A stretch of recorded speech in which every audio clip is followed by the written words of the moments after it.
Yn enw I ydyw Rhys Thomas, dwi'n gynghorydd Sir Ddinbych ac yn aelod o Gabinet Sir Ddinbych. Diolch i ymdrechion gwych yn trigolion, rydym wedi cael cyfraddau da o ailgylchu trwy Sir Ddinbych erioed.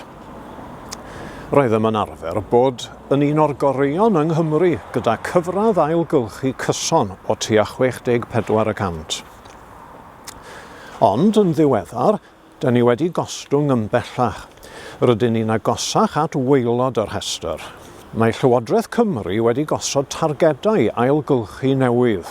Ac o 2024 ymlaen, mae'n rhaid I bob cyngor gyrraedd cyfradd ailgylchu o 70%.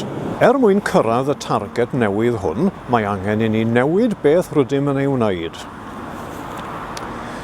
I wneud hyn, rydym yn cyflwyno gwasanaeth ailgylchu newydd, a byddwn yn casglu mwy o ailgylchu bob wythnos. Mae ailgylchu mwy a lleihau gwastraff yn well i'n hymgylchedd. Bydd y gwasanaeth newydd yn cael ei lawnsio o fis Mehefin 2024.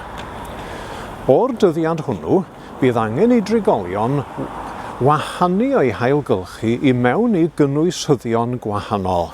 Byddwn yn casglu ailgylchu bob wythnos yn hytrach na bob pythefnos.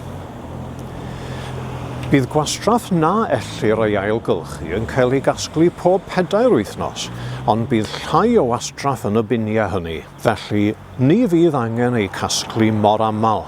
Hefyd, bydd yr holl trigolion yn defnyddio cynwysyddion mwy sy'n dal 240 litr ar gyfer gwastraff na ellir ei ailgylchu. Yn ogystal, cyflwynir gwasanaeth casglu wythnosol newydd ar gyfer deunydd fel chlytiau, wipes a defnyddiau hylendid meddygol.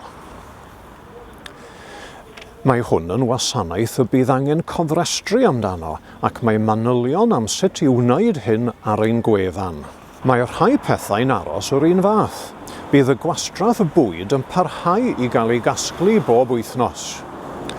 Bydd gwastraff gardd, casgliadau eitemau swmpus a chasgliadau a chymorth yn aros yr un fath. Bydd y gwasanaeth newydd yn dechrau o ddydd Llun y 3 o Fehefin. Tan hynny, bydd pawb yn parhau gyda'r gwasanaeth presennol. Gan fod angen rhoi cynwysyddion gwahanol I drigolion, bydd rhaid I ni ddosbarthu'r rhain cyn mis Mehefin.